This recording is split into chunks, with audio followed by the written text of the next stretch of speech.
welcome everyone back. Got it. We want to welcome our internet audience back in our class to y'all's Sabbath Day Holy Convocation here at the House of Israel, 1664, California. Let's give y'all a big round of applause. Let's say hallelujah. Let's thank y'all. And we got a brother that's going to thank y'all for this meal that we just had. Hallelujah. Hallelujah. Giving all honor, all glory, and all praises to the Holy One of Israel. We thank you, Father, for the physical food we received, and we also give thanks for the spiritual food we will receive. Father, we thank you for this holy day. We thank you for just allowing us to delight in your Sabbath, Father, because you said do not turn our foot away from the Sabbath, and we will not turn our foot away from the Sabbath. We will always remember your word and remember your day, your holy day, Father. We thank you for the assembly of all these true believers, Father Yah, and we ask that you just open us up, open our hearts up, and open our minds up to receive your blessing, your word, Father Yah, and I ask that you make us vessels to carry your blessings and carry your word and carry your praises, not just through this building, but throughout this building, throughout our path and our walk of life. Father, we thank you for strengthening us. We thank you for the portion of our help and strength you've given us, Father Yah, because we know all good things come from you, Father Yah. So we give you the all honor, all praises, all glory by saying hallelujah. Hallelujah. Hallelujah. Hallelujah. Hallelujah. Praise you, mighty Yah. Yah is righteous. Yah is holy. And let Yahweh be magnified. Thank you. Hallelujah, brother. Great prayer. Praise mighty Yah. Sure, we got a sister elder here who wants to make an announcement over the internet, which we're connected to.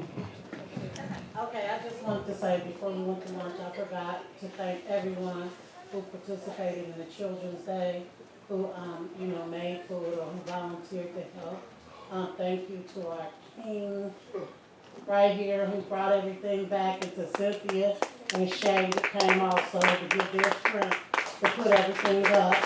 And thank you especially to everybody for paying attention to their children. A special thanks to Terrence for taking out the time to give the children a ride on his bike. They liked it. They were really happy. Yeah. Zoriel made wonderful cake. Thank you. Face painting was great. I think he thanked Alasia earlier and Maja. Right. And just thank you for all the people that came out and supported us and that contributed. Hallelujah. Okay. Let's give our sisterhood another round of applause. And our other honorary brothers from the brotherhood, Brother Gideon. He always come through. Hallelujah.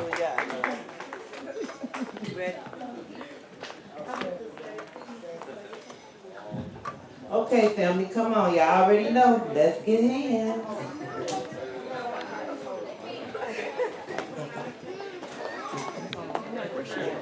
Come on, baby. Let me turn around a little bit here. Okay. Elder, can you stay right there? I'm going to keep the camera on you. I can. You want me to go back over here? Yeah, that's fine. Yeah, it's definitely better for me to get chair. Okay. Perfect. Hey, Abigail, we need some of y'all to come right here. Abigail. Come on, family. I'm going to go around. I just want to fix the camera. Stand in the gap. See?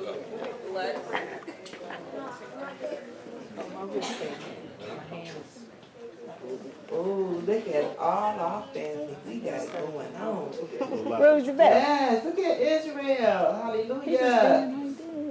Come on, Ro-Ro, what you doing? Ro-Ro. Hey, shalom, Elder Shabbat shalom. Gabrielle.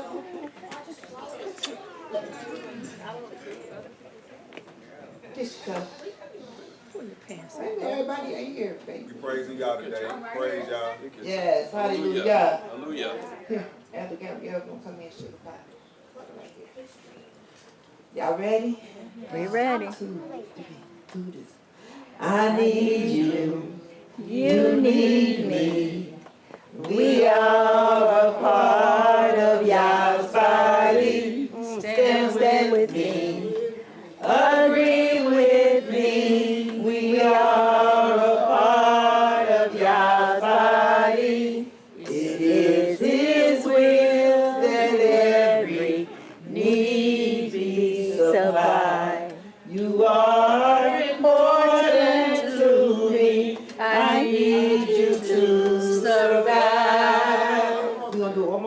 Come on, y'all. I need you.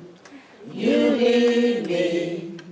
We are a part of God's body. Stand with me. Agree with me. We are a part of God's body. It is His will that every need be supplied. You are important to me. I need you to survive. Give Yahweh a hand.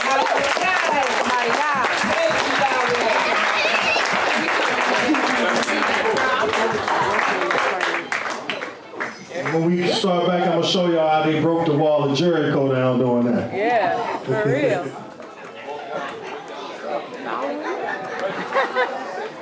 No, you don't want to hear me. You today. They heard me all 2 weeks ago. I guess I'm gonna do my poem on surviving. And it's so funny because this morning in our morning class, Mordecai kind of touched on something from my poem on the ending of it. Is everybody ready? It says, trying to survive is not easy at all. We all have made plenty of falls. But by picking up your pride and moving on, will definitely help you to live long. A long life with happiness, joy, and fun. Just wake up every day and get the job done. Surviving, it has a lot of meanings. It is not something that is easy to do. So put your faith in Yah and watch you get through. Through this wickedness, watching it come to an end, I'll be glad when Yahweh sends His army to come and take a stand. A paradise kingdom filled with happiness and peace. Can you imagine how it would be? No more crying, no more being afraid of the wicked things that hunts us all every day. So keep surviving, doing the best you can, because real soon this wickedness is going to come to an end. Hallelujah.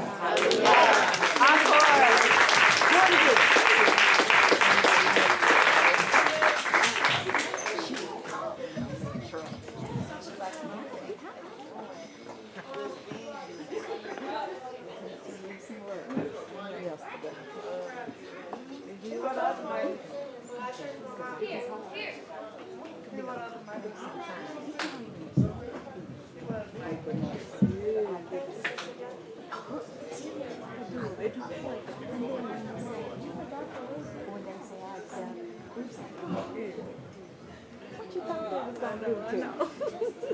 Eric said, I meet you. You lucky I got lights. I can't hit you, but I can run. You run. Shalom, Shabbat Shalom. Shabbat shalom. Shabbat Shalom, everybody. Shabbat shalom. Go move. How's everybody doing today? Blessed. Hallelujah. How's everybody's week this week? Good. Praise God. We here. Yeah. My week was good. I've been in summer camp, Okay. getting a little darker, enjoying the pool. We see what you saying. Yes. Getting that vitamin D. That Melanie. We missed you. We did. You all tall now. I know I'm getting a lot taller. My 11th birthday is coming up, August the 28th. I finally tell my mom that I'm a preteen now. Hallelujah.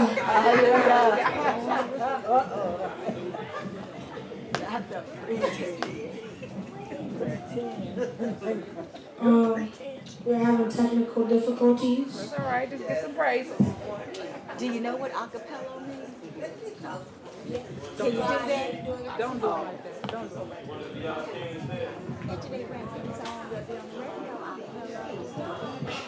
I can do a freestyle though. Right, go ahead.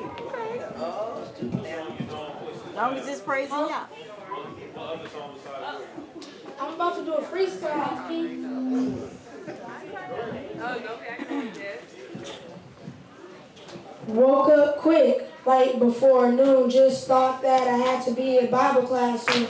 I gotta read my scripture before the day begins, and I gotta pray to Yahweh to forgive my sins. About to go and almost went blind. Just Yahweh showing me his son. I ran in the house to grab my scripts with the word of Yahweh coming out of my lips. After I got my scripts, I hopped in the car. About 10 minutes of class, it's not that far. Hallelujah. That's how you said that. Hallelujah. I think you're gonna win the contest, Marty.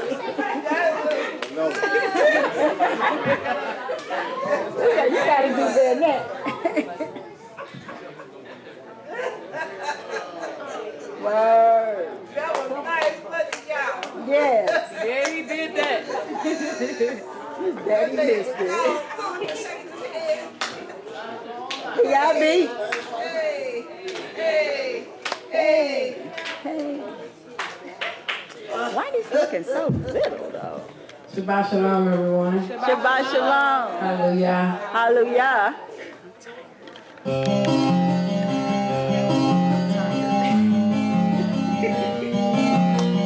Barrett, we'll work with you. Let him know you're singing it for the baby.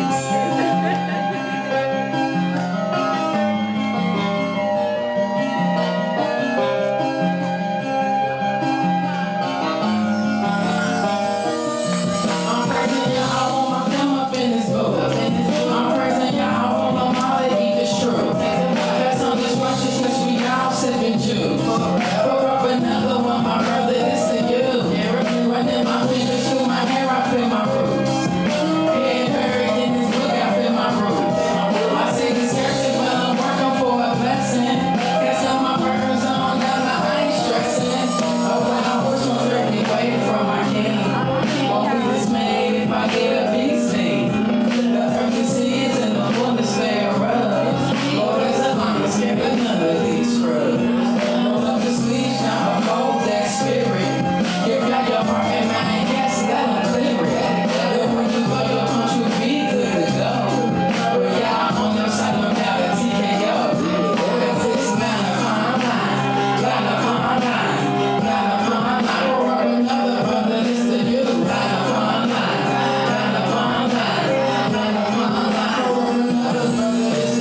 He's my praise. He's my praise. He's my praise. He's my praise. Hallelujah.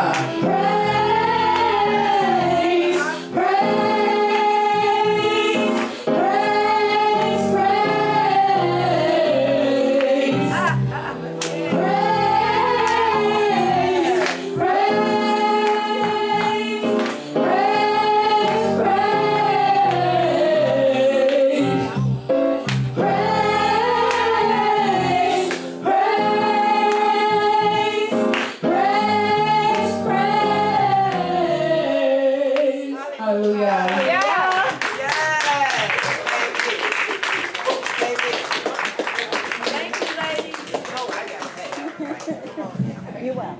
Oh, I gotta have that baby. Oh, wow. Oh, that was out. I know. Praise God.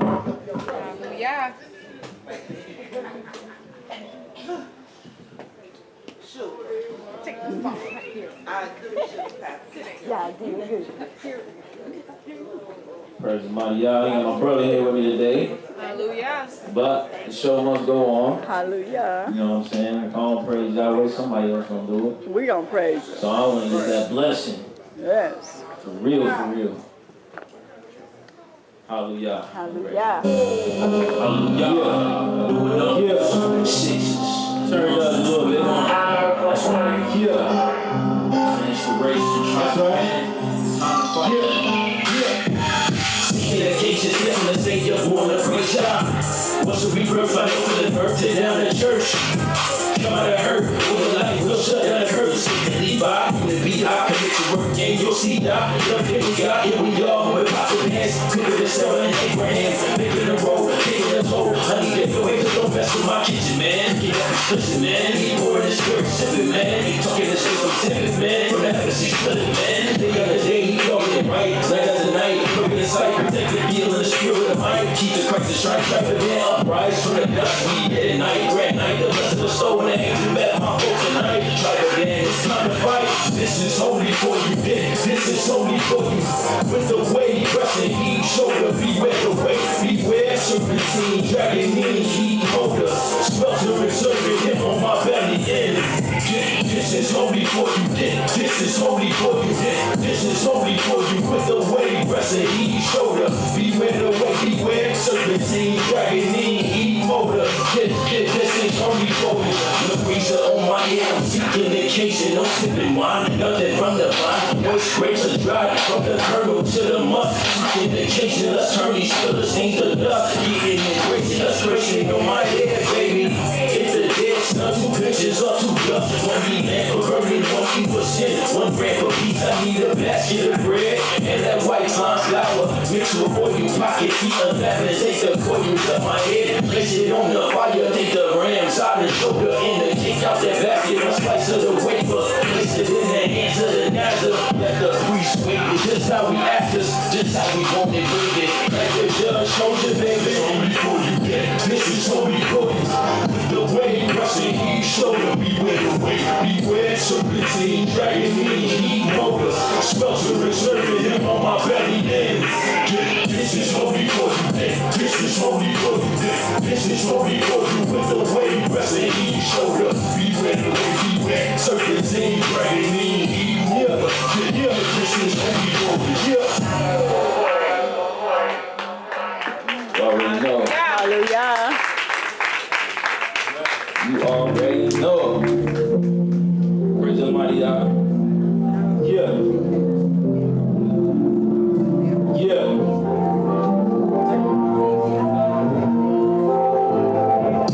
yeah, I still them in my hand, yeah, I mean, moving the unity. I can show you the mind that Elohim, let me go, I'm your choice. I acknowledge I the one and only you anoints.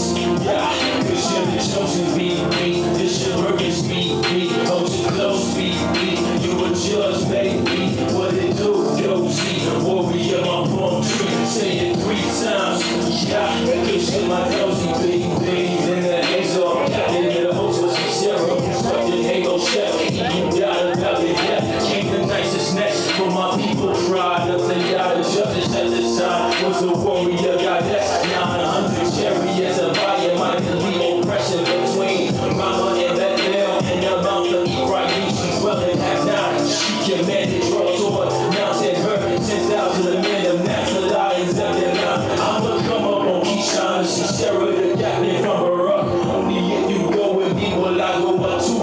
Surely notwithstanding, the journey is not for your own honor, but shall be delivered to the hands of a woman. Yeah, I still them in my hand, yeah, I mean, moving the unit of beat. I can show you the mind that Elohim, let me go. I'm your choice, I acknowledge I the one and only you anoint. Yeah, cause you're the chosen baby. This your purpose, baby. Come too close, baby. You a judge, baby. What it do, yo, see the warrior up on tree. Say it 3 times. Yeah, cause you're my dosey, baby. You're my kin.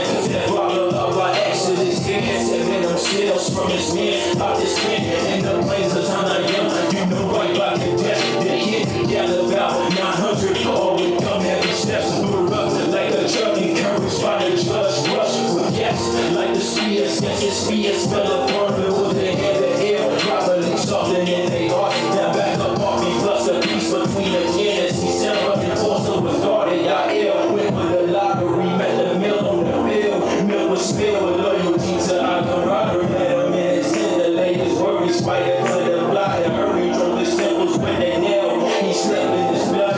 Yeah, I feel him in my hand. Yeah, I mean, moving the unity. I can show you the mind that Elohim. Let me go. I'm your choice. I acknowledge I the one and only you anoint. Yeah, cause you're the chosen baby. This your purpose, baby. Come too close, baby. You're a judge, baby. What it do, yo, see the warrior up on tree. Say it 3 times. Yeah, cause you're my chosen baby.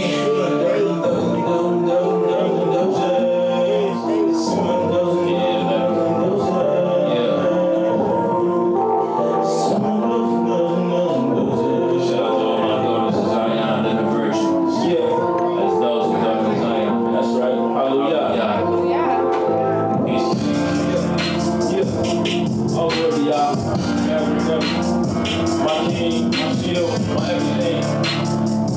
Hallelujah. That's it. They pause that for me, bro. Hallelujah. Got one little acapella I gotta give. Y'all, it's my, nah, it's old. Yeah, you see, I write my songs 3 years in advance, so that way, you know. It's coming, don't worry about it, I got you. So hallelujah, y'all, is my shield and my buckler. Yeah, y'all, mighty in battle, I come before thee. As I sing this, Violet Leaf Symphony. Your afflicted soldiers surround me, waiting to magnify the honor in your law. Wash away the wicked thoughts revealed in the depths of my heart. Accept my meditation, the sanction of this musical gift, in which I lift these praises to the heights of heaven near your haven, and camping angels, shielding armor with your hedge and protection, my age savior.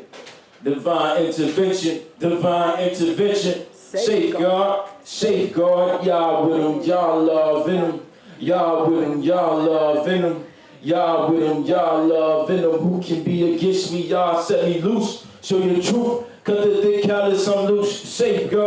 Safeguard, y'all with them, y'all love in them, y'all with them, y'all love in them. Protected, angels Israel invoke, and bushmen were set from melodies and graceful notes. Sing a sweet savior to y'all's ears, to overturn the gravel in your heart out of gear. It's like him by our salvation, your heart shall never fear. Vain power of men, going the ways of sin, got me chained and locked within. Dwell up in heaven, reign in the earth, he kept his laws like I chose over death.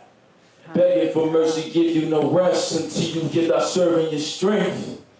Everywhere I go, it's the way we go, it's the life we chose. Y'all with me ain't no one that gets me though. Everywhere I go, I set my love on your soul. Praise y'all. That's all. Hallelujah. I got so many songs for y'all. That's crazy. We're waiting. One thing is for sure, y'all. As young men, we gotta embrace our warrior spirit. So hallelujah, because when it's that time, trust me, y'all gonna need these young men, these songs, and all that type of stuff when it get real. So praise God. Everybody has purpose. Even the little children. You know what I'm saying? Out of the mouth of babes and sucklings has thou ordained strength because of thine enemies. So you might see some little kids doing some exploits. You just never know. But hallelujah. Say what I had to say. Praise the Most High. There you go. Yeah. We're going to make some new ones too. But see, that's the benefits of our unity. See, back in the day, we used to have a choir. We used to be up here in jamming. And showing up, Yahweh took it away, didn't he? It be real, he took it away. So it's up to us to put it back together. Yahweh only want willing spirits. You feel what I'm saying? And you got a voice. You feel what I'm saying? See, we just got to put in the work for it. If we really want it, we can make it happen. But if we don't want it, guess what? It ain't never going to happen. But we not worthy. One thing I notice about the scriptures, and that's the last thing I'm going to say before I get down here, we not worthy to serve Yah, man. We're not. Real talk. We not worthy. When Yahweh created the Garden of Eden, what he put there? He put there the tree of knowledge of good and evil. You know what? I'm going to give you life. I'm going to make you in my image. But guess what? I'm going to see if you really worthy to serve me. So I'm going to put this tree there. I'm going to put this adversity here. And I'm going to let you pick. Choose life or death. What you want? Fortunately, we chose death, and that's why we're here today. Because even our forefathers had a chance. So with that being said, we got to find a worthiness to serve Yah while we in the land of the living. Hallelujah. Hallelujah. That's it. Praise God.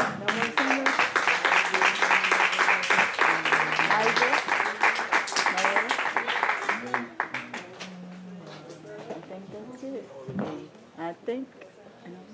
Any other performers? Nope.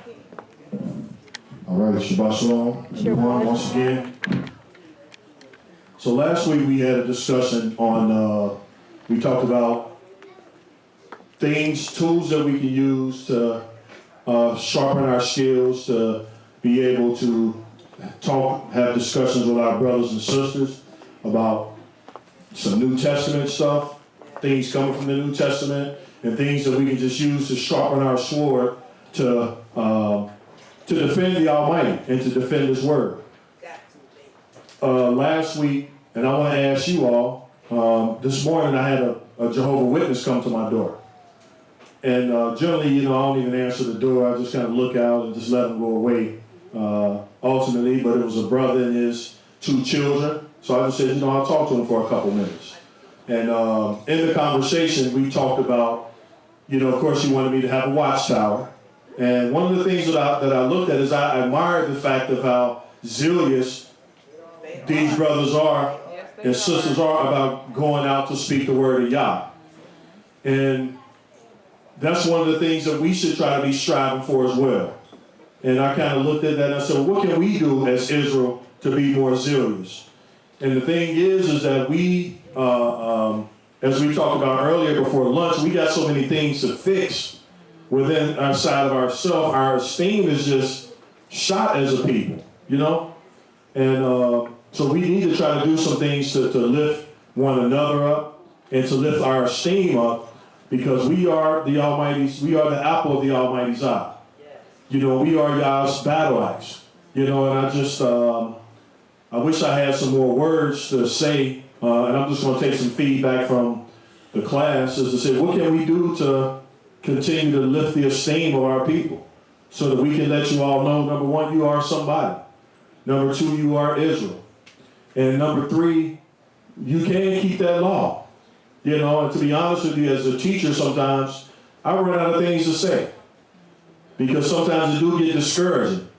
And that's just coming from my standpoint. And I just want to know from you all, what words do the class have? The scripture says, strengthen ye the hands. Let's turn to the book of Isaiah 35 real quick.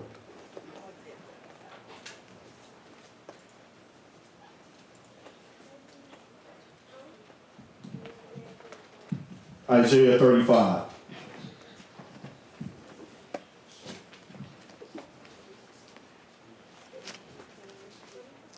And I think last week we talked about, man, this is going to happen. The Most High is going to redeem His people. And we're going to have to, and this is where our trust comes in at. Do we really believe this? Yes. Do we really believe that God's going to redeem us? Yes, we do. I do. That's what I'm asking. I'm asking the people in the class. Do we really believe that? And I know sometimes the chips get stacked. A lot of times we have this vision in our mind, like, yeah, we're going to pack up and go tomorrow. But then we get older and older, and we continue to live here, and it just seems like sometimes things happen that that break us down. Let's go to Isaiah 35, and let's start at the first verse.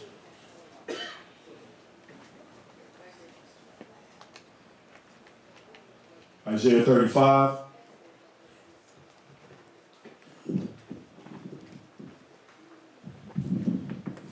Verse 1, let's start there. The wilderness and the solitary place shall be glad for them, and the desert shall rejoice and blossom as the rose. It shall blossom abundantly and rejoice, even with joy and singing. The glory of Lebanon shall be given unto it, the excellency of Carmel and Sharon. They shall see the glory of Yahweh and the excellency of our Elohim. And this is something that the Almighty says is going to happen. He says the wilderness shall be glad for us. And I know this might be hard to picture, and the only thing I can remember right now is I can remember Hilkiah standing up here one day, and she was talking about how in those little cartoons, you see the flowers dancing around and those animated things. Yeah. You know, that's true. Like the wilderness is going to be glad for us. And our land is going to abundantly blossom when we come home. And I don't know if it's going to be that animated, but it's going to spring back to life. Our land is going to spring back to life. Our land is going to go back from a desert scenario to greenery. Second verse, read that again. It shall what?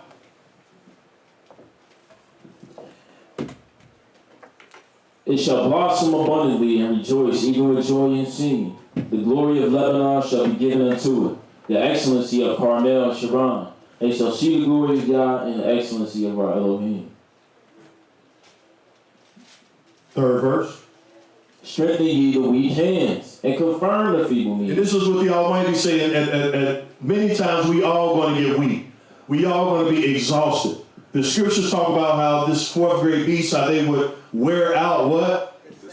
How they would wear out the saints of the Most High.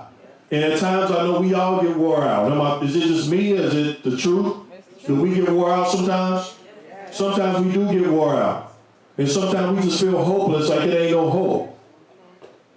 But truth of the matter is, the Almighty says, and that's where sometimes we have to step in, and we got to try to strengthen one another.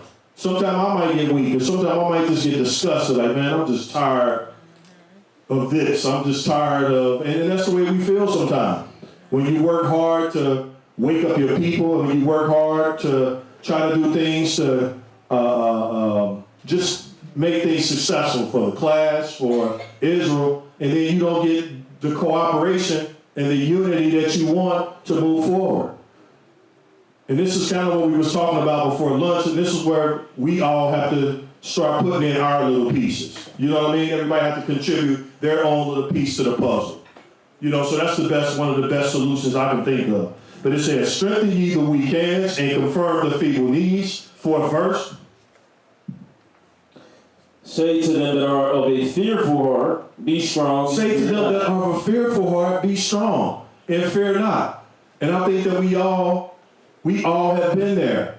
And the sad part about it is that it ain't over with. As times get worse and worse, we're going to go through more and more tragedies. We're going to go through more and more situations where we're going to need one another. And it's not just the unity in this class, as I was saying earlier, that we promote. It's the unity of all of our brothers and sisters. And that's why Yah says, gather yourselves together, O nation not desired. And I remember Morey Dan saying, you know, it's like everybody hate us and we hate us. You know, and sometimes it may not be that we don't hate us, but sometimes we don't show each other the love that we should show. You know what I mean? It's just kind of like you know, whatever. But the point is that the Almighty is going to have to force that on us. And it seems like he's going to have to force that on us through Jacob's trouble. He's already said. That's the inevitable part of it. And I think our goal right now is to make sure that we, up at the top we can kind of hear some things down here. It's a little distracting. And I just want to say this to the class in general. Sometimes when we be up here talking, it's not that we mean to be mean to anybody, but when we can hear up here giving a presentation and you can hear conversations louder than out over your own voice across the room, it just gets a little distracting. Y'all agree with that?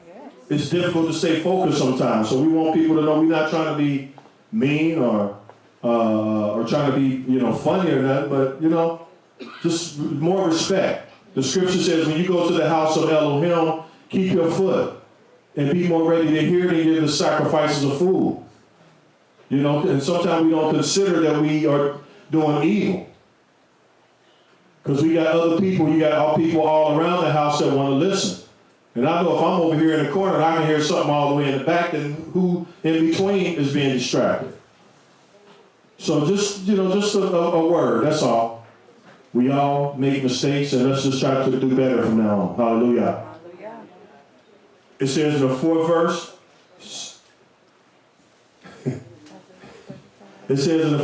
say to them that are of a fearful heart, be strong, fear not. Behold, your Elohim will come with vengeance, even Elohim with a recompense, and he will what? He will come and save you. And we gotta have that confidence within us. Regardless of what you're going through now, your Elohim will come and he will save us. He will come and he will save us. Next verse. Then the eyes of the blind shall be opened, and the ears of the deaf shall be unstopped. Then shall the lame man leap his heart, and the tongue of the dumb sing. For in the wilderness shall waters break out, and streams in the desert. So this is talking about not only those that are physically blind, but spiritually blind. This is talking about a complete healing that the Almighty has in store for those that wait on him. And all I'm just asking y'all is let's just try our best every single day to just become better and better. Let's try our best every single day to come closer and closer to the Most High. Because truth of the matter is that we never know how long we got. And I know sometimes I'm going to get it together next week. Or I'm going to get it together after the Day of Atonement. How do you know you're going to be here another Day of Atonement? How do you know you're going to be here another week? So I think it's just the reality and just trying our best just to try to show the Most High that we appreciate, that we have that attitude of gratitude like we've been talking about. And I'm grateful that the Almighty even chose me. The Almighty has given us a chance for salvation. What are we going to do with it? I'm going to half step until I get 80. Then I'm going to start getting it right. You feel what I'm saying? Well, when I get about 60, I'll do it. I'll do what I need to do. So the thing about it is that we have to just try a little harder. And I don't know, any comments on that? The floor is open. Come on with it.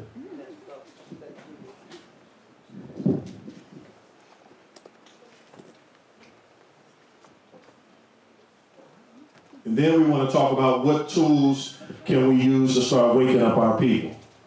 Yes. What scriptures? Just not go ahead. Shabbat Shalom. You know, that was the latter part of my song that I was singing about. It's a grand prize at the end of the road. You know I was raised in Jehovah's Witness, so I know what they be talking about. I know what they be doing, all that stuff. But I'll tell you one thing. We used to have the assemblies downtown at the stadium. When it was that big round stadium, people from all across the world would come and gather together. Never once was there killing, fighting, none of that. It was very loving. And this is how Israel is supposed to be. This is why I'm starting the classes out with us holding hands. Because we are family, we got to hold each other up. When one falls down, make another sister or brother go there and hold her up. Like, come on, sis, I got you. Just like when Cliff and Mike and them try to get me downstairs, they just don't know how much I appreciate them. holding me up, making sure I get there safely. That's love. That's the type of love that the Most High wants us to have for one another. If I see one of my sisters over there crying or something, it might not be none of my business, but it's okay, baby. Yahweh got you. Don't worry about it. Put it in his hand. There's nothing that the Most High can't handle. Psalms 55:22. What does it say? Can we turn there real quick? Yep. And then, well, I ain't gonna go there because you know it's about to go down up in the house of Israel. I done took my pain pill and everything. I bet. Okay, sugar pie. Okay. Psalms 55:22. At least you can still praise Yah after. Hallelujah. Hallelujah. Psalms, okay, wait a minute. Psalms 55:22, it says, cast thy burdens upon Yahweh, and he shall sustain thee. He shall never suffer the righteous to be moved. Never. But thou, O Elohim, shall bring them down into the pit of the destruction. Bloody and deceitful men shall not live out half their days. But I will trust in thee, Yahweh. Hallelujah. Hallelujah. You going through something, baby, I'm telling you. Give it to the Most High. And when you give it to him, that means you don't think about it. You don't deal with it. What you think I made this? But how many people have put stuff in this box that I made back here? Like give your burdens to the Most High. How many people have put something that they're going through in the box? Ain't nobody gonna ever see it. It's sealed. And when you pick it back up, that lets you know that you didn't really give it to the Most High. And the Most High will step aside like, okay, bad butt. You think you know you more than what I do? Well, I want to see you handle it. But while you trying to do, my arms are always there open wide to receive you when you really ready to give it to me. Hallelujah. Those are the best words that I can say. Hallelujah. Hallelujah. Great comment. Praise Yah. Give her a round of applause. Any other comments? Yes, ma'am. And we can go to Psalm 30 because we got a couple comments in. Y'all can, I was going to say Psalm 37, but we can comment on out. Say whatever's on your heart. Shabbat Shalom, family. Shabbat Shalom. First, let me give all honor, all glory to the Holy One of Israel by saying hallelujah. Hallelujah. Yahweh is so good. We was just talking about the same thing at the other class. But I've learned, like Imam said, you have to rest in Yah. You have to delight yourself in Yah. You know, love is what it is. He taught us that. He gave us that in his word. If you love him, you can love each other. It is so easy. You can have respect for one another. Even if you don't like me today or tomorrow, I still respect you because Yahweh created you. And if you can read Isaiah 43, because he chose us for his glory and his glory alone.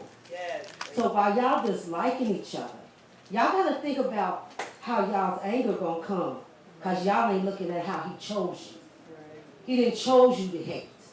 He chose you to love. I even love my enemies because he said vengeance is his, not mine. And that's one thing that we are forgetting as being Hebrew Israelites. It took me a while to get here. But now that I'm here, you got to stand up strong and rest in Yah. Because he will do all things. He said he's the author of good and evil. So you let him be your dream and your feet. And he will accomplish everything. If you want to wake up the people, if you love yourself, you can give it up to him and they will wake up. Plant the seed and he will water it. Hallelujah. Hallelujah. Praise the mighty Yahweh. Great comment. Yes, ma'am. Got one right here.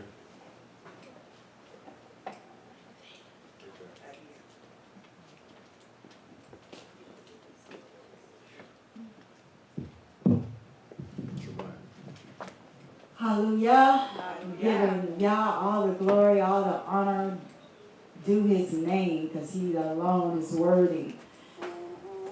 I just want to thank Yah. A couple of days ago, I did a fast. And I heard someone today, I think it was Elder Cliff, mentioning that there are all different kinds of fasts. Doesn't necessarily have to be food.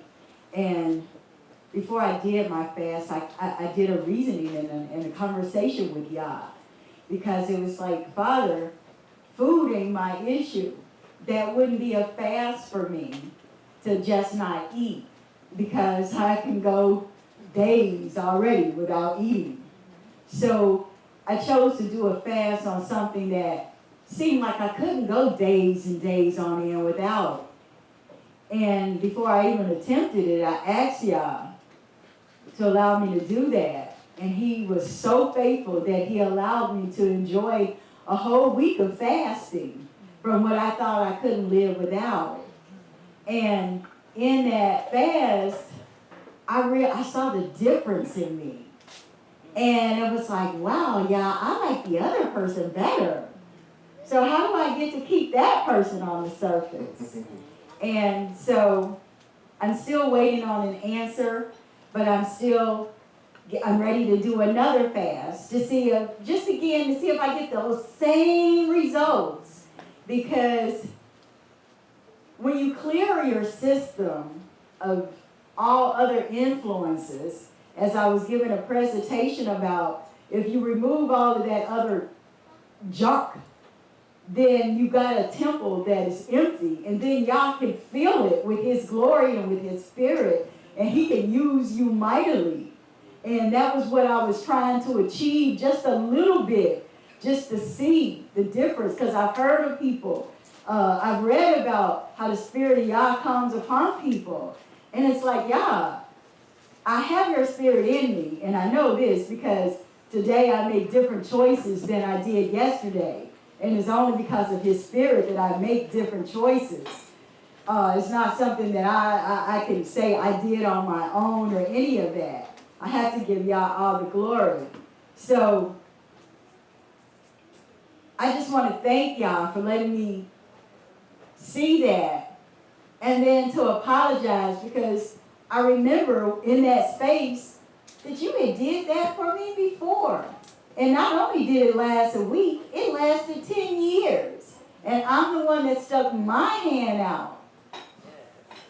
And then I hear that scripture in my heart. The righteous can become wicked if they stick their hand out to wickedness. So I want to really, and I'm almost scared, family, to ask this, but I want to ask y'all really to tap that hand every time it's ready to go out to do something that's not pleasing to you. And I never really had the strength to, like I said, I was really scared to offer that, to ask y'all to hold that. It takes a lot of strength to ask y'all to hold something for you. Meaning that you're going to let it go. You're going to trust that with him holding it, however it's supposed to work out is how it's supposed to work out. But it's got to be a whole lot better than how it was working out with me holding it. So you ask the question, did we believe that there is a deliverance or that Yah is going to save us? Yeah, I believe that Yah is going to save us from this, because he showed me little bits of pieces that he saved me from. So, and I know if he does it for me, he'll do it for everybody. So I just want to thank Yah for that little breath of fresh air, because it was definitely like coming from under a fog. Just thank you, Yah, and help me to do it again. Hallelujah. Hallelujah. Praise God. Let's go to Deuteronomy 4. Before we take our next comment, anybody want to comment, they can get on deck. Deuteronomy 4. We're going to start in the first verse. Because we go through this history, and they say that those that don't know their history is destined to repeat it. So it's important to know where you're going, where you're coming from, to understand where you're going. History repeats itself. That which have been, that which is now have been. and that which shall be have already been. Deuteronomy 4, let's start the first verse.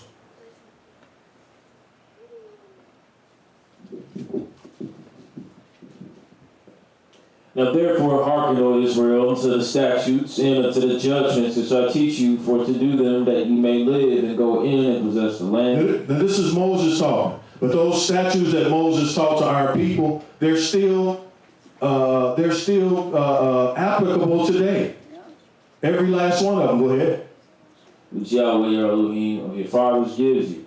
You shall not add unto the word which I command you, neither shall ye diminish aught from it, that ye may keep the commandments of Yahweh your Elohim which I command you. In other words, what God don't want us to do, He don't want us picking and choosing. That's the main thing that he's trying to get out of this. He don't want us picking and choosing. Of course, He don't want us adding and diminishing from what He's telling us. But I think one of the ideas, He don't want us picking and choosing. Like, well, I want to do this law, but I don't want to do that. The scripture says, all that thou said, Yah, we will do. Go ahead. That's what our people said. Your eyes have seen what Yahweh did because of the deity. For all the men that followed the deity, Yahweh thy Elohim have destroyed them from among you. And believe it or not, the same thing is going to happen to those that cleave unto these false gods. The Almighty is going to soon destroy many of them from among us. And that's one of the things we got to remember. A lot of our people out here are going to be destroyed. We're going to see these things on the news. We already see them, but we're going to see it more and more and more. And that's why we have to ask the Almighty. We have to be with Him so that we can continue to ask Him for His divine protection. That don't mean that don't come with no problems, though. That's not what that means. But it means that, as I said earlier, the most successful people are not people that don't have problems, because everybody got problems, but those that know how to manage the problems. And those that know how to keep their problems in the right perspective. And are able to take their problems to Yah. Hallelujah. Go ahead. Keep going. Behold, I have taught you statutes. Verse 4. But ye did that cleave unto Yahweh your Elohim are alive, every one of you this day. Behold, I have taught you statutes and judgments, even as Yahweh my Elohim commanded me, that ye should do so in the land where ye go to possess it. Keep therefore and do them, for this is your wisdom and your understanding in the sight of the nations. So He said, keep therefore and do them. This is your wisdom and your understanding in the sight of the nations. And this is our wisdom and nation, how we can see whether a person has wisdom or not. So it ain't no sense in trying to pull the blindfold over nobody's eyes. When you despise your neighbor, the scripture says when he that despises his neighbor is what? We just read it earlier. I didn't hear you out. Huh? He that despises his neighbor is what?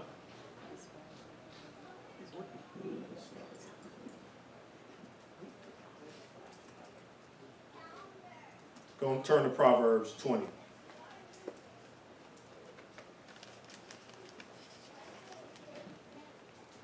Proverbs 12.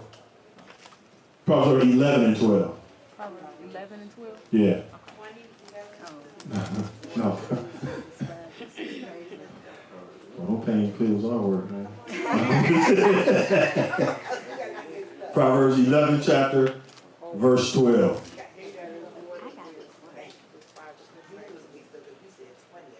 Yeah, I did, my bad. Proverbs 11 and verse 12. He that is void of wisdom despises his neighbors. So when the scripture says that this is our wisdom and understanding in the sight of the nations, when we show that we despise our neighbor, what are we showing? That we got wisdom, right? Huh? No, not if we're despising our neighbor. It shows you what of wisdom? Void. Void of wisdom. Yeah. Right. And that's why it says, go back to that Deuteronomy 4. That's why it says, keep therefore and do them. For this is your wisdom and your understanding in the sight of the nations. So when we dealing with God's law, it's not just about us standing up here talking about it, but it's about us demonstrating it. Even when we get out there and we play, like we have a basketball game, right? You have a basketball game, you have to show that you keep the laws on y'all. When you do that, you can't be cheating and trying to knock your neighbor down and clip them, you know what I mean? You have to have an Elohim spirit when you do everything. You have to demonstrate that. You got to demonstrate that you got good sportsmanship even when you playing ball. That's another way of showing that you keeping God's law. You start losing in the card game, you can't start cheating because you losing. You feel me? Right. So that's how we demonstrate our wisdom. Go back to the Deuteronomy 4.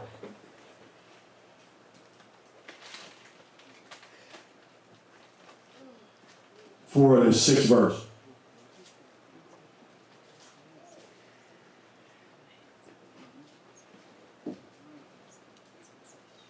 Deuteronomy 4, verse 6. Keep therefore and do them, for this is your wisdom and understanding in the sight of the nations, which shall hear all these statutes and say, surely this great nation is a wise and understanding people. So the other nations are going to hear our statutes that God gave us, and they're going to be like, man, they got some righteous laws. But we the only ones don't want them. We the only ones that think that Yahweh is not equal. And Yah gave us the law, but that ain't equal, y'all. That ain't fair.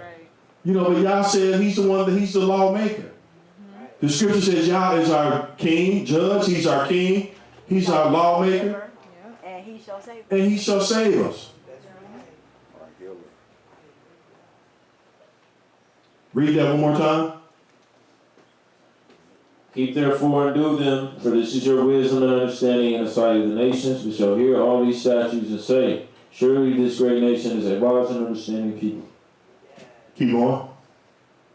For what nation is there so great who have Elohim so nigh? So what great, man? Do y'all realize what that's saying? Yeah. What nation is so great? You got like the God who made the heavens and earth. Right. Like on your side. Right. Following you in a cloud. Right. As you go through the wilderness. Leading you in a cloud. Y'all feel me? What nation is there so great to have Elohim so nigh unto him? Right. The Almighty leading us in a cloud by day and a pillar of fire by night. Hallelujah. And then what was so deep about it is that when the Egyptians was behind us, he made our portion light and he made their portion dark so that they couldn't see us. Right. Ain't that y'all? How many of y'all remember that? Yeah. I mean, what nation is there so great who have Elohim so nigh unto them? As Yahweh our Elohim in what? All in all things that we call upon him for. Yeah. So even I got to stop tripping. Because he said all, right? That means we shouldn't have no problem. Right. Just call on Yah. Call upon Yah, call upon Yah. And we got to start calling upon the mighty Yah. Yeah. And that's what I'm going to start doing more myself. See, sometimes even the scripts even hit me different when I read them again. Like, hey, this is what he said. And then thinking about how he followed us, he led us in a cloud by day and a pillar of fire by night. I mean, the one who made the sun and the moon did that for our people. Right. The real Most High. And these other people got deities of wood and stone that they serve. Pictures that they can move from one wall to the next. That's what Ray Dan used to say. 8th verse. And what nation, 8th verse, and what nation is there so what? Great. So great, man. We are a great nation. Yes, we are. We underestimate ourselves, how great we can be. And especially how great we can be when we work together with one another. Yeah. We can be a truly great people, y'all. Yes. And we are great people.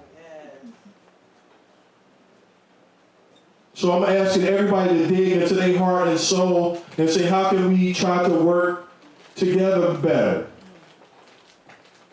And maybe if sometimes a side discussion, maybe a one-on-one discussion needs to happen, and you need to come to me and say, well, Mordecai, I think you should stop doing that. Or we need to do that. We need to be able to open ourselves up to those kind of talks so that we feel comfortable and we are approachable to one another. Because I don't have all the answers. I just want it to work. I'm tired of it not working. I'm sick and tired of it not working. But it It is working, but it's got to get better though. But you get in y'all's time. And y'all say, okay, get a mic, get a mic. You gotta keep it moving. Somebody over here. In y'all's time, baby. Okay. Yahweh is working. Yes, ma'am. You know how you talking about this pillar of light of the Most High, how he's so nigh to us? Right. Guess what? What are you reading from? Ain't it nigh to you? What are you reading? Whose words are you reading? Words of the mighty Yah. Okay, so if you reading Yahweh's words, it's going to be a time where we ain't going to have his words to read it. Matter of fact, the Most High said, when his new covenant comes, he's going to put it in the hearts of man, and everyone will know his neighbor, and everyone will know his brother.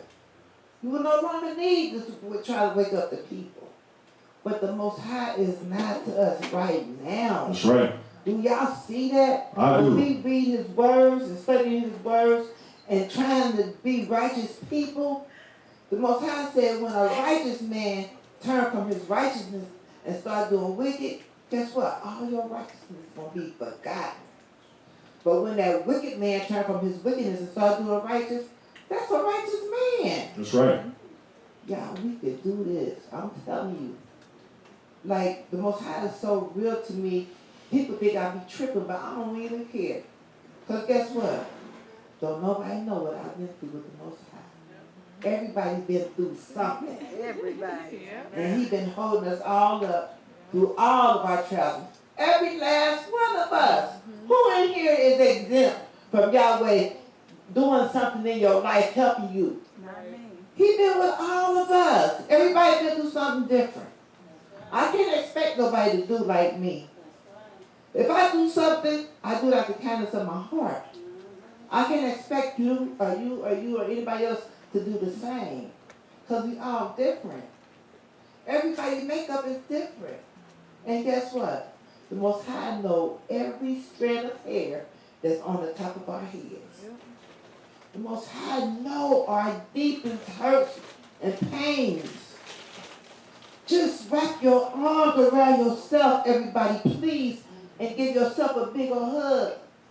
Because Sister Jackie can't go around and do it. So just put your arms around yourself and give yourself a big old hug. Because when I hug y'all, I'm trying to connect to y'all's spirit that's within y'all. Y'all don't know that, but I'm letting you know what it is now.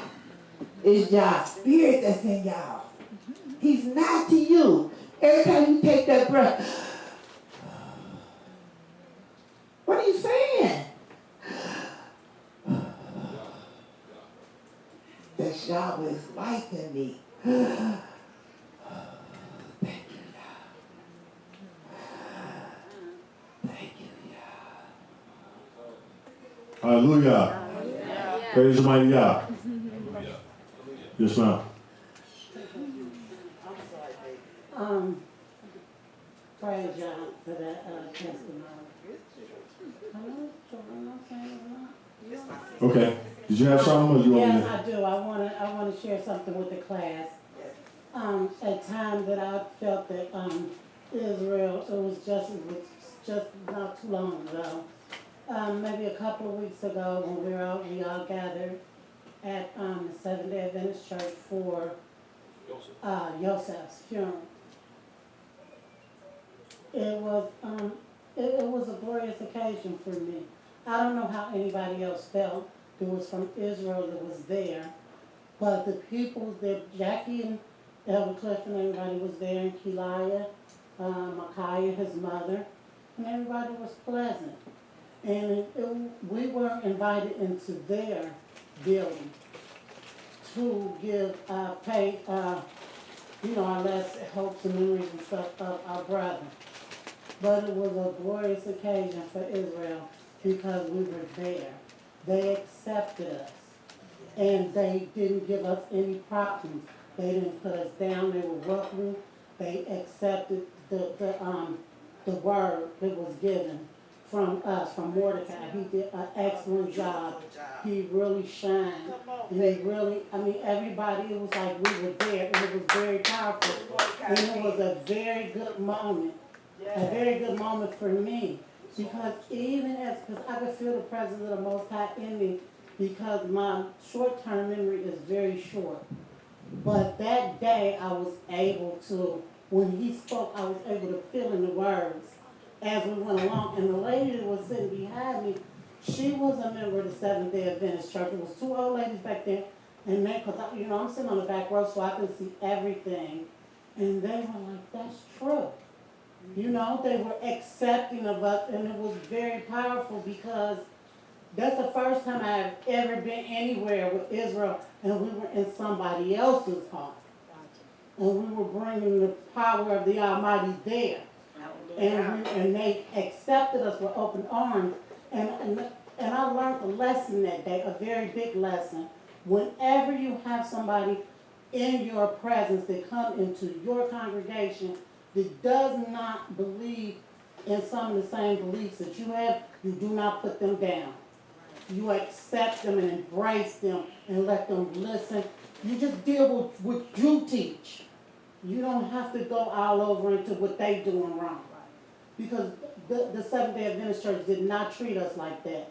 They accepted us in, they let him teach what our beliefs are, what the true word is. And it was wonderful. And I don't know how anybody else felt, but that day I felt really good. I was very happy. It was like we had just been to, Yosef was done a great service. And I'm happy that he was, because when I first found out that his service was going to be at the Seventh-day Adventist Church, I was very angry. Because I know any of the time that I spent with Yosef, it was always praising the Almighty. And he was grounded deep into it. And I thought he was going to be done this great disservice. But the mighty God brought it in that day. You had to be here, be there. And it was wonderful. So I just want to say, I did see growth in Mordecai that day. I really did see a lot of growth. And can I say this? One thing that I want to say is anytime that we do something good for the Almighty, it's not a win for me. It's a win for Yahweh, and it's a win for our nation. And that's the way that we have to look at it. Like any win that we have, it's not a victory for me. It's glory for the Most High. And I hope that we can all acknowledge that, because I don't want, people looking at me saying, Mordecai this and that, and some people be mad because you say that. Because in the truth of the matter, everything that we do is for the glory of the Almighty. And he puts us in the situation that he put us in so that we can glorify him. He take us through everything that he take us through so that you can give a testimony to glorify him. That's why he help us. And that's what we are here all to do. So this is a national thing that we all have to take part in. That's why I said one of our missions here are going to be to cultivate teachers, like Maria Alicia did. We have to start cultivating ministers and teachers of the Most High, because that's what we are as a nation. So this ain't no one-man show. This ain't no one. I'm just the one that had to be up here sometime. You know what I mean? And my thing is that we have to, this is the thing that this is a victory for our nation. And that's why even through all the songs y'all do, the poetry, and that's why we want to start pulling different ways out of y'all glorifying the Most High. Because even when you get up and do a song or do a poem, that's glorifying the Most High. That's bringing glory to the Most High. So just want you all to know that. And everybody need to find out what their strengths are. What are your strengths? What do you bring to the table for Yahweh? What did he bless you with? I don't know. But I think he blessed everybody with something. And we all have the capacity to learn. If you ain't took the time to go out, take no training and learn something, everybody got the capacity to do so. So, praise God. But Mordecai, it's not to put a feather in your cap. But I'm going to tell you something. The Most High used you that day. You did a beautiful job at that funeral. You really did. It's just that you could just be grateful and thankful that the Most High is using you in that way. And I'm going to tell you another thing. When we turned to the east and we prayed, they did too. They got up and they stood and turned to the east, and we all prayed to the Most High. That's what really touched me. That really touched my heart so deep. Because that same Seventh-day Adventist Church, I used to go there. There's people that still there that I love. And when I saw those people turn, and we just don't know, they might be sharing that with them.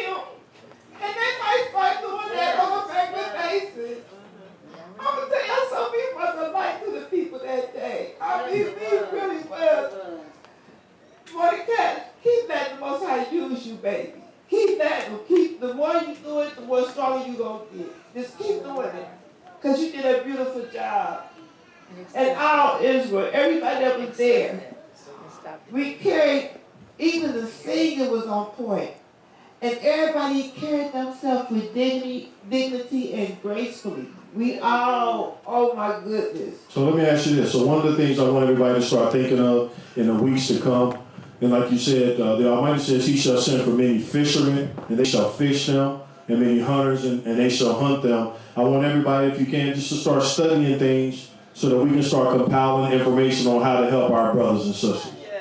You know, any little helpful sayings that you use. I know you came up with some before about how, you know, just some stuff that you didn't say to people before. So try to think of that as some of your favorite scriptures, and we'll try to share that.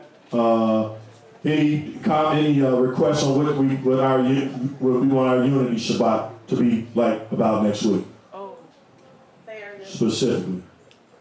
I got one. Fairness. We should do it on love. That is what And just love, period. Yeah. What love mean, what love can be, what love look like. Because I was just talking to Sister Abigail, and I was saying how sometimes love can feel uncomfortable. You know, when you tell somebody I love you, or you try to give them a hug, especially if they're not initially receptive to it, it can kind of feel a little bit uncomfortable. And she was saying how that's the adversary. Anytime it's uncomfortable, that's the adversary trying to say not to do it or that it's not right. So I think that love, it shouldn't be, but it's kind of unfamiliar to us.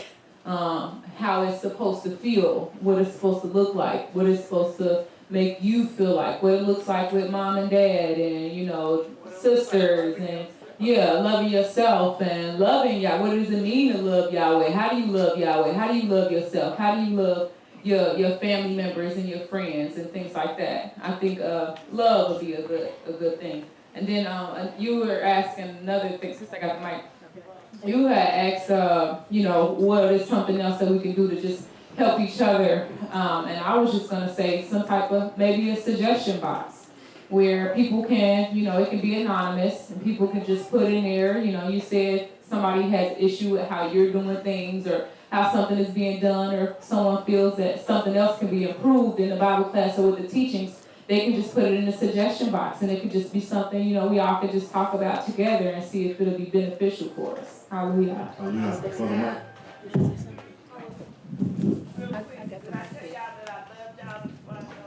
All right, we love you too, sister. May y'all bless you and keep you this week. Praise y'all. Shabbat family. One of the things that I would like for the class to think about is that we do a lot of teaching and sharing information with each other, but it's more negative. I'd like for us to start looking at things in a strength-based way, where we're looking at the strengths of our class, the strengths of our individuals, and kind of deal with that, you know, instead of the negative stuff. Because I sit here and I watch while you're teaching, and when you start talking about the negative stuff about don't do this and who's doing it, it's another way to give it to you, you know. So people start to shut down. So when you ask questions, don't nobody answer the question because the way we've given them the information has allowed them to shut down. So if we can start thinking about how to give information, not only through teaching, but with each other in a strength-based manner. You know what I'm saying? When it comes from a place of love. So one thing And that I that's said it, about like if that, it comes from love, it's strength-based. It has to be. You understand what I'm saying? Shalom. you can pass it out there. Thank you. So one thing that I'll comment that I'll make about that is that I do accept that, absolutely. And sometimes when you're dealing with our people, and you know our people, sometimes you have to have a mixture of positive reinforcement, and you got to give it to them by what the word of Yahweh say. See, I think one of the things, I'm just saying. Yeah, I just think that sometimes we think that the word of Yahweh is given in a negative way because sometimes it is. And just like we read today about how the Almighty said, okay, the people that went and served that deity, you grab your sword and you go tear them to pieces. I mean, you know what I mean? Some things are just that way. I mean, you know, so, but I receive it though, I get it. I'm going to talk about that later, but some things are negative and some things are positive reinforcement. You know, even with your children, sometimes, you know, you have to be, and that's one of the things even with King Solomon. King Solomon knew the character of our people. And that's what allowed him to grow to certain heights as well. You know, so you are right, there does have to be a mixture given. And, you know, so I absolutely accept that. I accept that. More with honey than vinegar. That's how I'm saying. Okay. More honey. Okay. And then he also said, since you made when you speak my word, it's going to be fire. And it's people going to be wood, and sometimes it just frankly burn people up. I mean, I'm just saying, just the truth of the matter, you know, so, man, you mean, I don't know how to soften that when that, you know what I mean? but I get it though, yes ma'am. Just going off of what y'all talking about, even like, you know, I'm a preschool teacher, so even when we're teaching students or we're dealing with parents or whatever, we taught, okay, if you got a problem with this situation, you win them over more when you bring out the good in them first. I mean, and it even go with being a woman and using our femininity. I might not like the way my husband do something. I might not like the way he makes spaghetti. But I ain't gonna go in there and say, ugh, your spaghetti is so nasty. I'm going there and say, babe, this is good, but it would be better if you slice up some peppers and garlic. And then he's gonna be more receptive to it than me just going there and be like, scrap this, let me do this, this nasty. So it's just learning a way to win people over.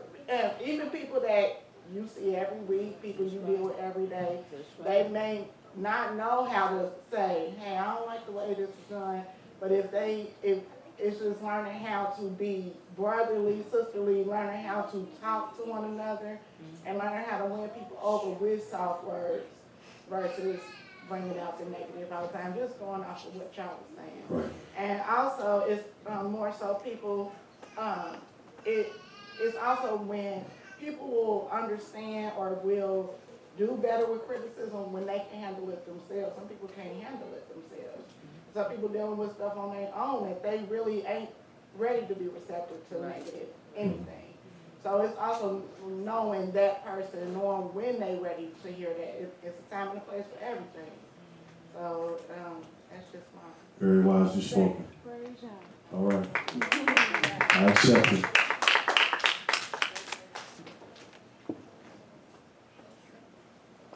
Shalom. That was great comment. Okay, shalom. That's a lot on that one. Tell me that it worked together. Shalom. I got two comments. One, you both, everybody's right about that. I just went through a situation like that not too long ago, twice in a row. The first time, it was like the person started out with the bad stuff. I didn't even get to hear the good stuff because it was over. But then when they started off with the good stuff the next time, I listened, okay. And then when they got around to the bad stuff, I was able to receive it with the air of, I can't think of the word, but I was able to receive it. And it's the truth, because when it was done the opposite direction, it didn't even get, it was just like an instant, And that's just our people. And it may be any people, but it's definitely our people. Nobody likes that mirror in front of them. And that's probably why Yah insists on us putting that mirror in front of us to get out of our comfort zone so that we can humble out and allow it to be done the right way. So I do agree with that.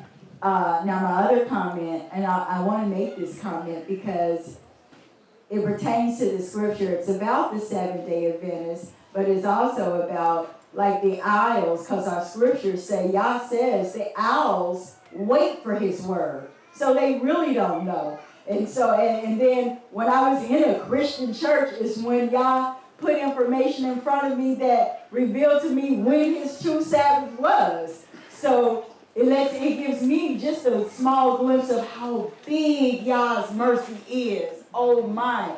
Because when I went to this Seventh-day Adventist, I was looking for Yah. I was seriously wholehearted looking for Yah.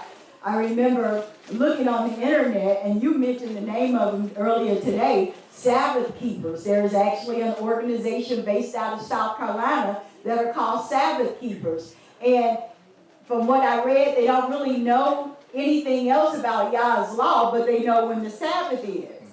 So when that was a journey that Yah took me through to get to here was, okay, who else keeps the Sabbath? I didn't know anything about Hebrew Israelites, but I knew the Seventh-day Adventists did. So when I went in there, they kept the Sabbath, but I sat there politely and conversating with Yah, but he let me open my ear to hear, wait a minute, they still putting a homie with me.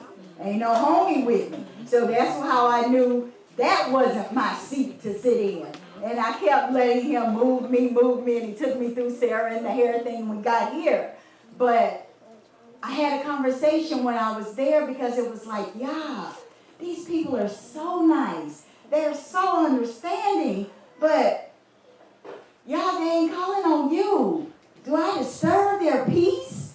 And at that time, I really didn't have the strength in me to say, okay, I'm going to disturb their peace. So y'all said, no, don't disturb their peace. Just keep on letting me lead you to where I'm trying to get you to. And I allowed him to do that. But I said all of that to say our people are waiting on Yah's word. We just don't know. They just don't know that's what they waiting on. But we looking. Our people has always been looking. We just didn't know we needed guidance. So when they give you a high compliment, saying Yah used you mightily, you may not have to say, okay, thank Yah for that, but just quietly thank Yah for that, because that's something I ask on a daily basis. Yah, please use me. Please use me.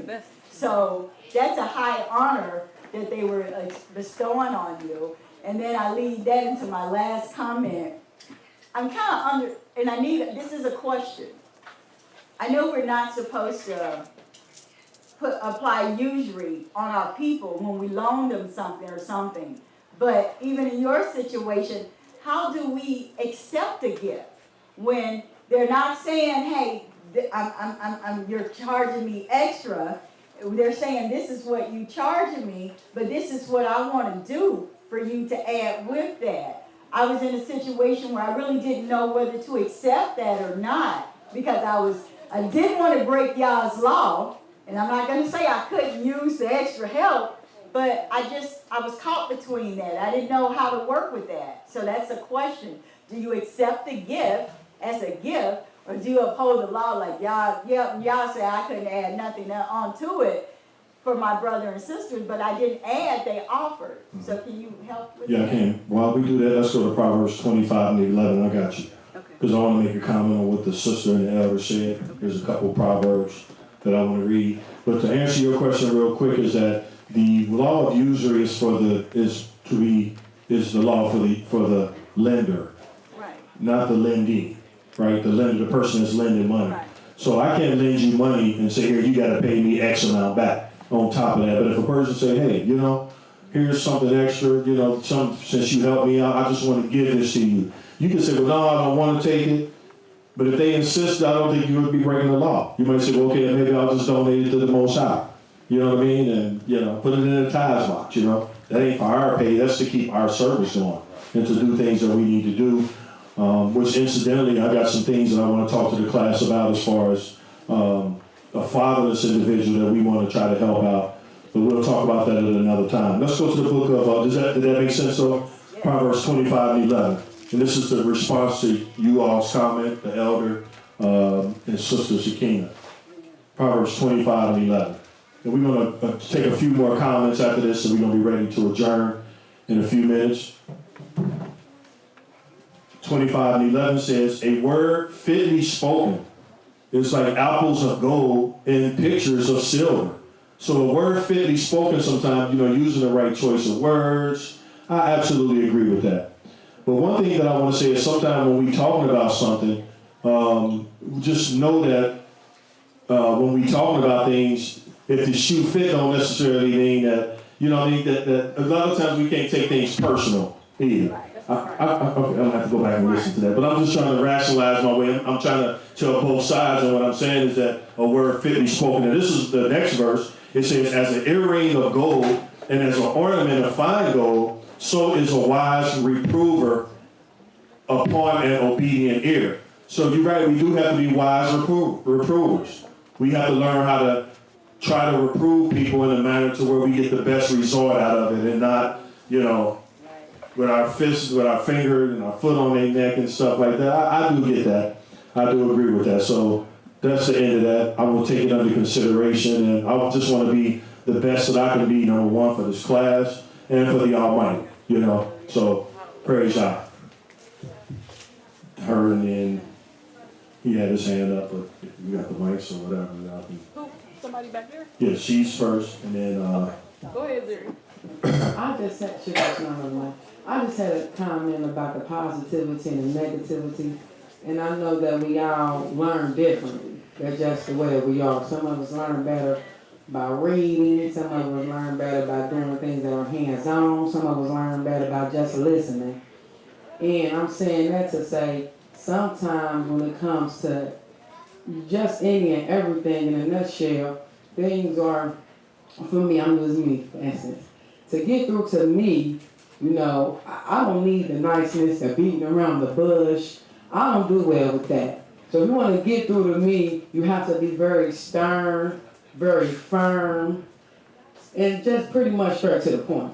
And not necessarily saying that you're being mean or negative, but it's just straight to the point, no messing around, no none of that. Because sometimes when, like Eli, his sons were in a certain position and they weren't doing what they were supposed to have been doing because their father wasn't as on them, as he should have been, and that cost them their lives. So, the scripture says, in Proverbs 23 it says to beat your child with the rod that you may save them from death. And so, it's always good to have a balance of both.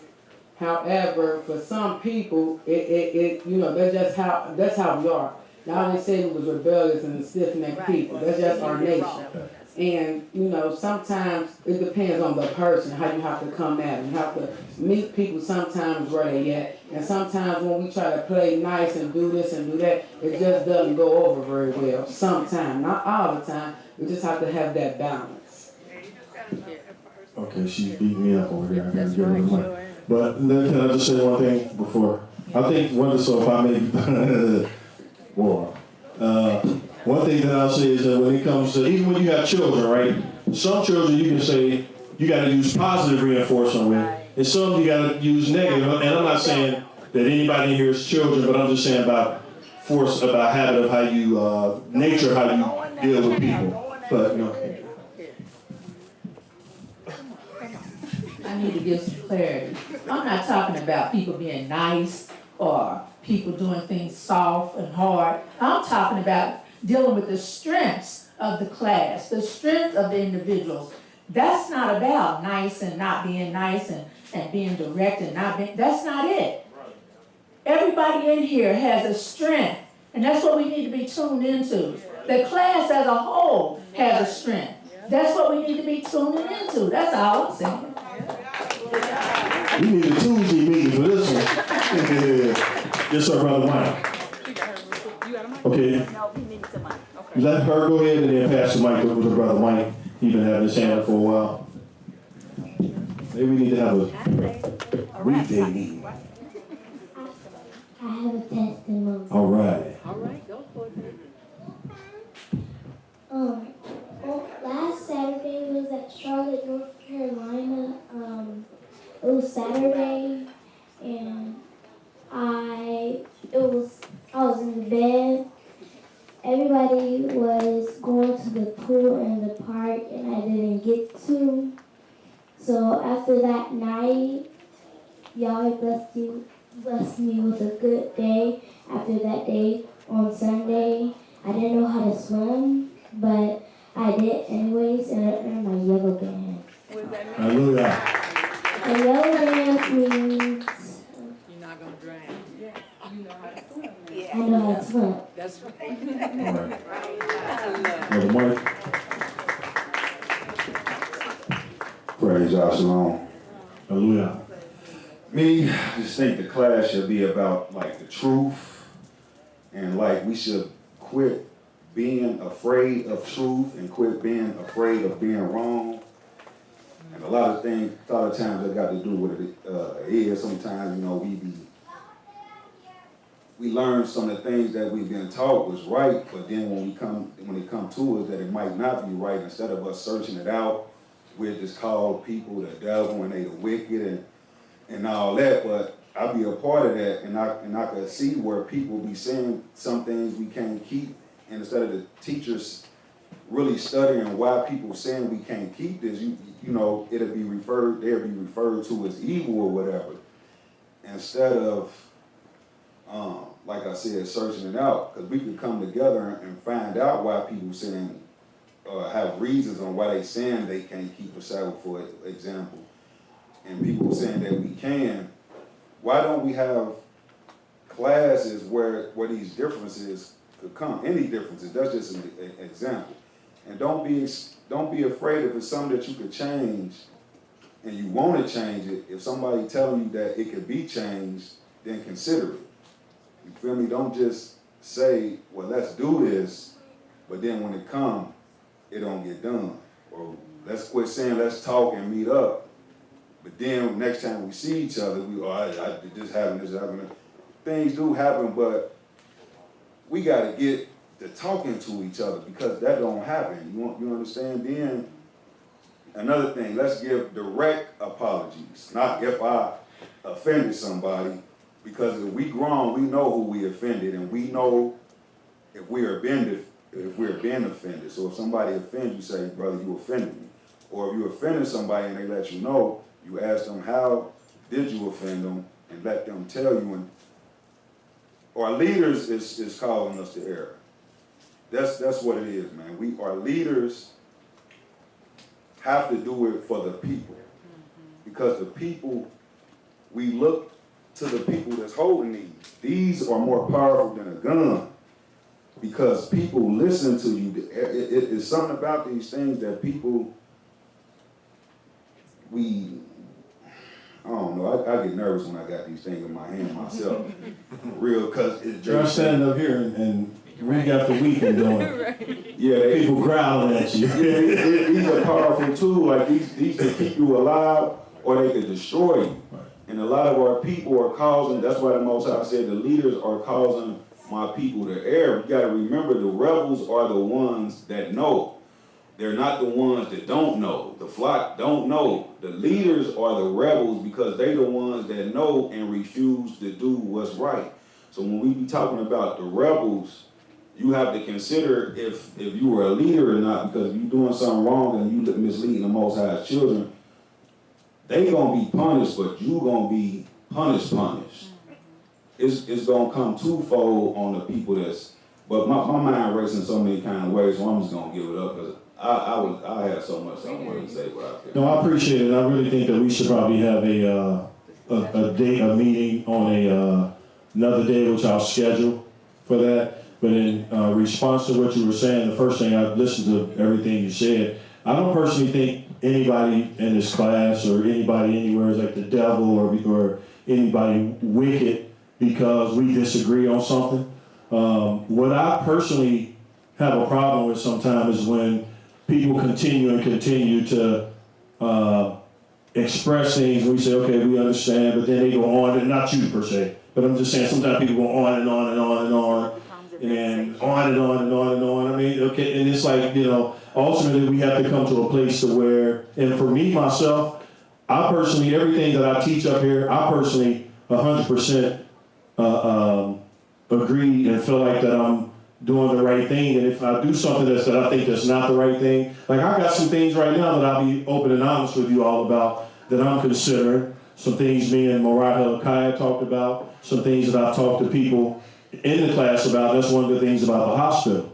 And that's one of the things about reevaluating and talking to other leadership.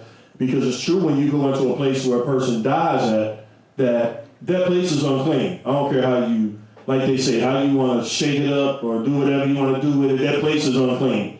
But, how do we handle that situation here in Babylon?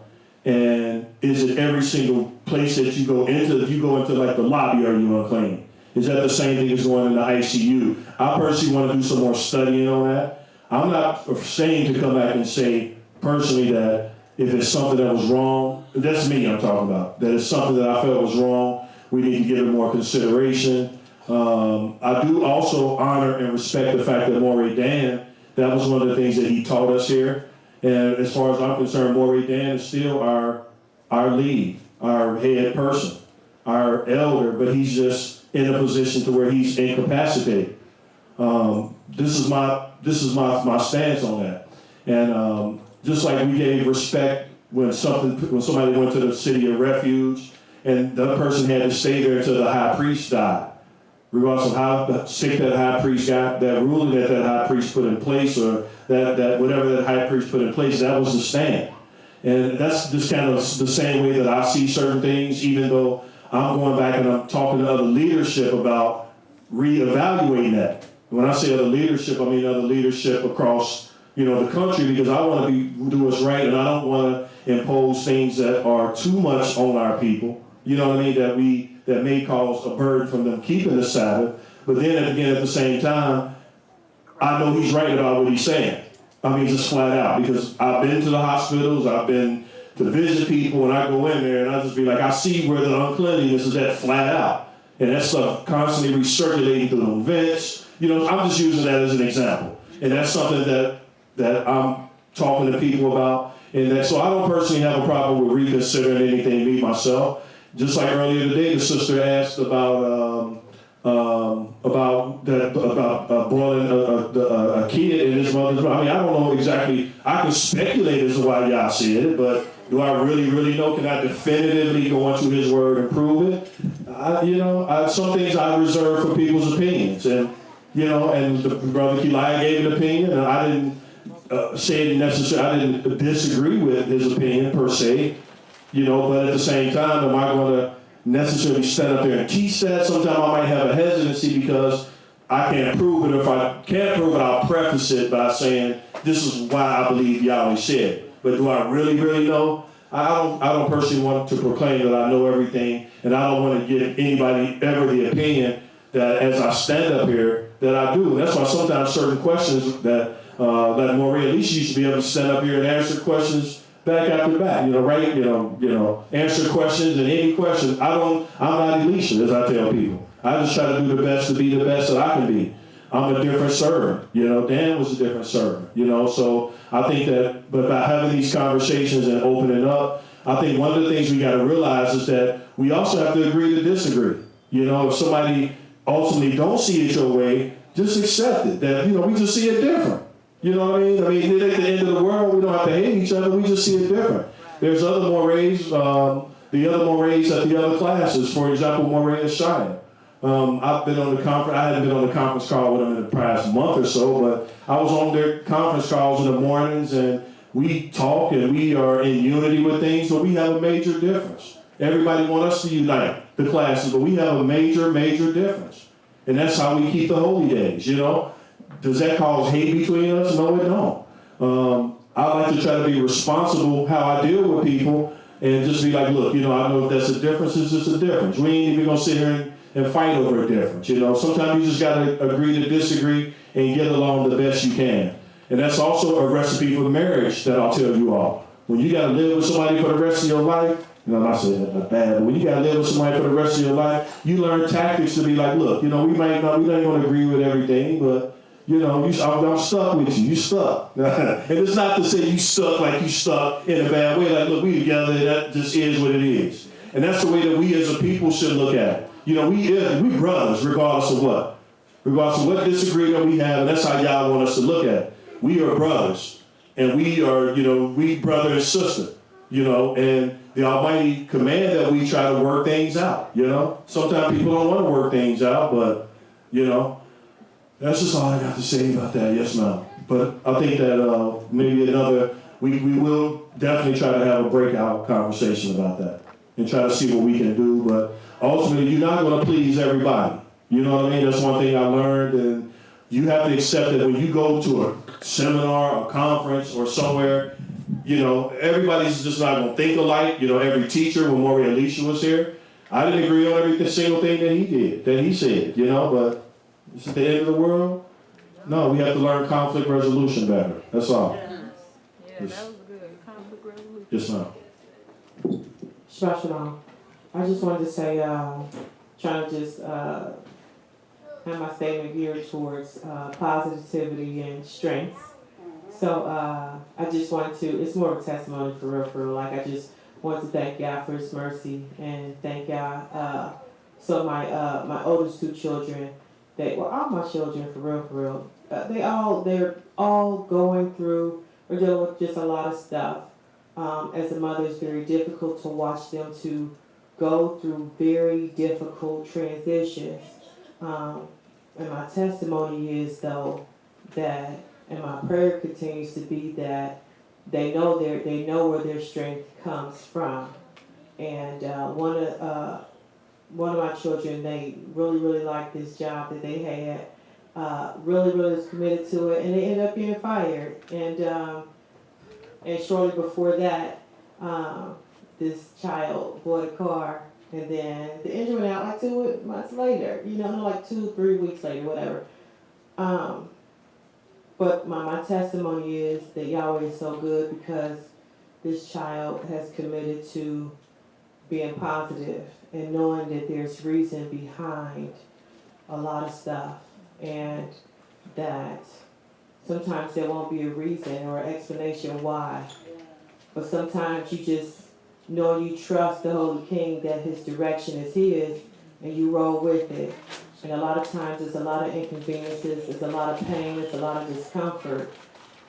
But I thank God that all my children, all Yah's children that He's given me, they understand that this journey, it can be very difficult, but we got a Holy King to watch out for us seriously.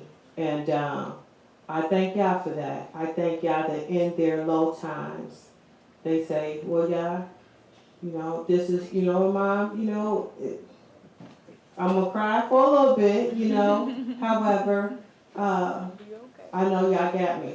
Yes. And then, they gave me examples of other times when Yahweh had them, and as a mother, I appreciate being able to watch them go to Yah for it, trusting Yah for it, and seek Yah in these things.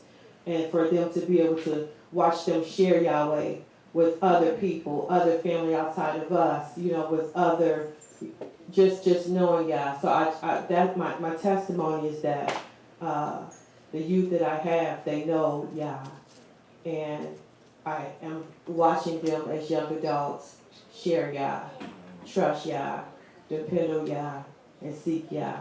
And I couldn't ask for anything else out from my youth than these things. So that's one of my testimonies, so praise Yahweh for that. And then also I thank Yahweh for this month of gratitude. As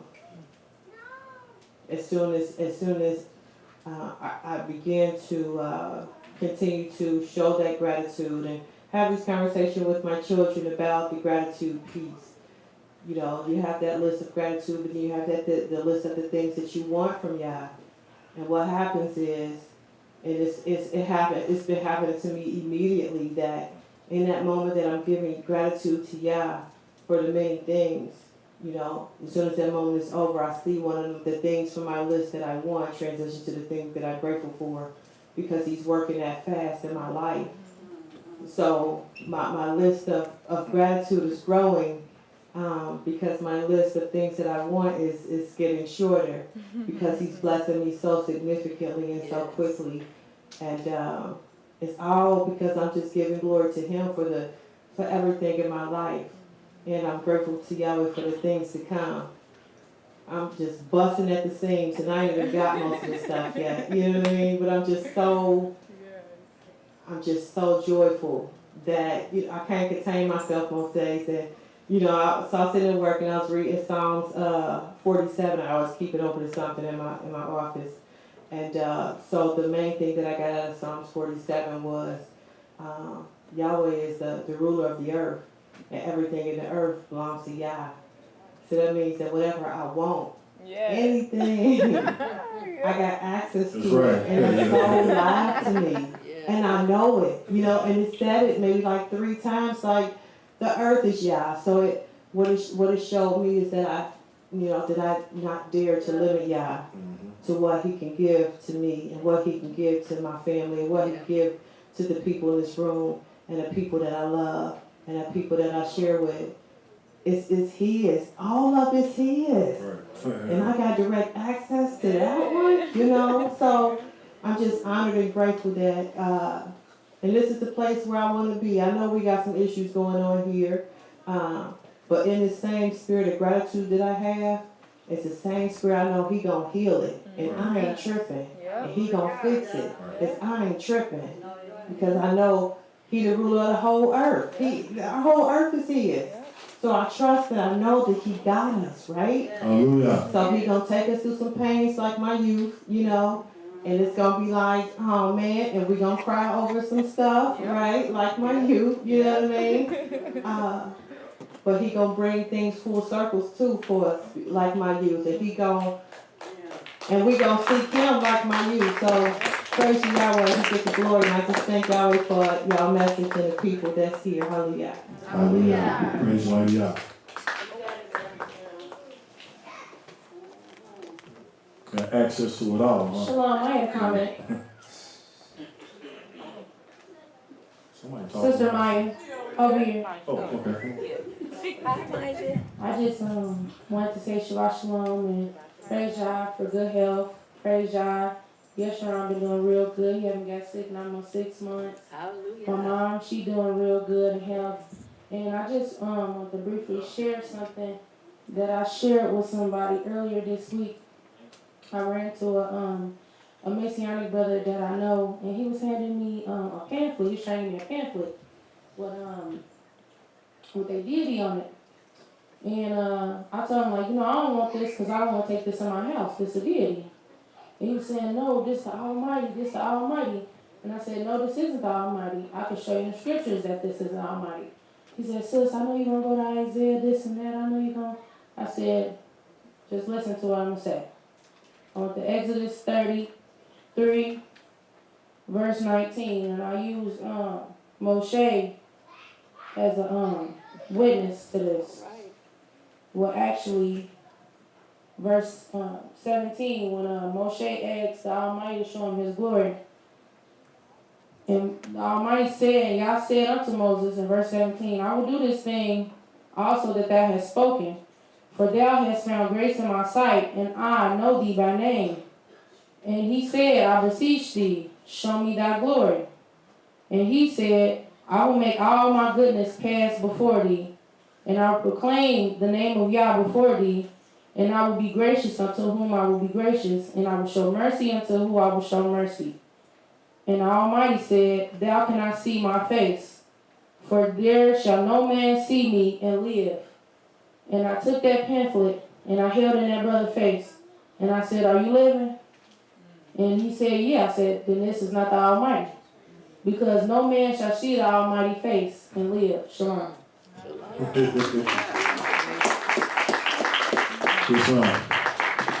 Shabbat Shalom. I just want to piggyback off of what my sister Keziah was saying, just with getting through adversities. And me personally, I just wanted to thank y'all for the adversity, because it's helped build my character, and it's helped to strengthen me and help me to become a better and a stronger person. And if I hadn't have went through a lot of these things, I wouldn't have been able to give Yahweh the glory for getting me through it. So we gotta thank Yahweh when it's good, and we gotta thank Him when it's bad, because our understanding is so small, we don't understand either way. Sometimes when it's just going good, we just think it's good because it's happening in our favor, but when it's on the other end and not necessarily in our favor, it's probably in favor for somebody else. So I just again just want to thank Yahweh for adversity, and thank Yahweh for the evil. Because without it, a lot of us probably wouldn't even acknowledge Yahweh. Some of us only go to Yahweh when bad stuff is happening. But we get through it every single time, and we give Him glory every single time, and He shows us something new every time, and I'm just thankful for that. So hallelujah. Hallelujah. Praise God. All right, everybody, the Almighty must be working with us because it's 8:30 and I still feel good, and it's just a blessing that we all are able to share and talk through these things, and the Almighty will heal us. Like the sister said, Yah will heal your life, right? The Most High He gonna bring the healing to us. All we have to do is willing to move forward, willing to serve Him, and just to do the best that we can. That's all Yah wants us to do, and be cooperative. That's all He wants us to do. Just have a willing heart, and He'll work with us. Hallelujah. And be righteous. Hallelujah. All right. With that being said, we're going to stand and face the east.